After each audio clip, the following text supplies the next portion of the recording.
Section 2. You'll hear Jane Hemington talking about this year's summer festival. First, you have some time to look at questions 11 to 14. Now listen carefully and answer questions 11 to 14. Good evening, and in this week's edition of Focus on the Arts, Jane Hemington is going to fill us in on what's in store for us at this year's summer festival. Over to you, Jane. Thank you, Jeffrey. This year, the Summer Festival is the biggest we've ever seen, so there should be something for everybody. This is the third year they've run it, and the timing's slightly different. For the last couple of years, it's been around the 5th to 17th, but this year, they wanted to allow everyone enough time to recover from the 1st of January celebrations, and they've put it at the end of the month. The program has sensational theater, dance, and also a large number of art exhibitions. But the thing the festival is most famous for is its great street music. For today's report, though, Jeffrey, I'm looking at some of the theatrical events that you might like to see. In particular, at this year's theme, circuses. I'm going to tell you about 2 circus performances, but there are plenty of others in the program. I've chosen these because they represent distinct movements within circus performance. The first is the Circus Romano from Italy.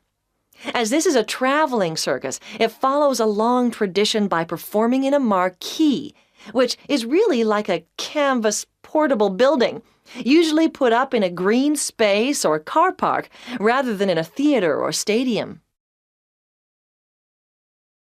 Before you hear the rest of the talk, you have some time to look at questions 15 to 20. Now listen and answer questions 15 to 20. In spite of this, Circus Romano isn't at all like the traditional circuses I grew up with. There are no animals, just very talented clowning and acrobatic routines. The show has a lot of very funny moments, especially at the beginning.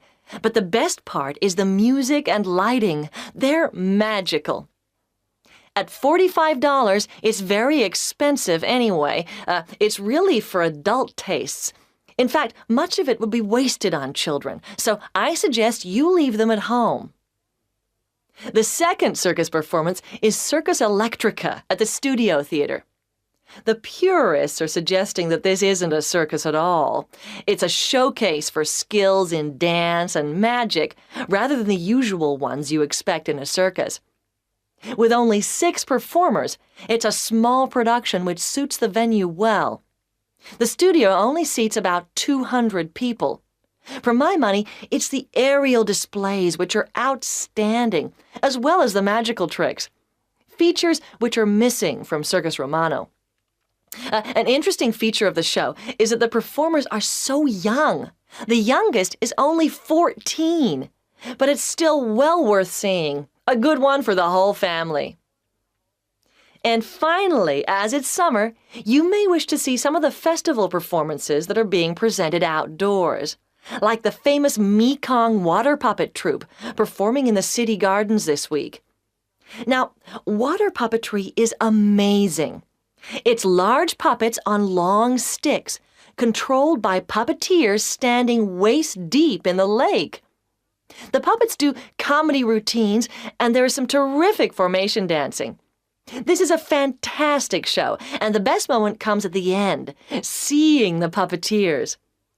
When the troupe walks up out of the water, you get this amazing feeling. It's really hard to believe that what you've been watching is lifeless wood and cloth. As an adult, I had a great time, but I did note that other older people in the audience weren't quite as taken with it as I was. It's a must for young children, though, and that's the audience it's really aimed at. Well, that's all I've time for today, but I'll be back next week with more news of what's worth seeing and what it's best to miss. That is the end of Section 2. You now have half a minute to check your answers. Now turn to Section 3.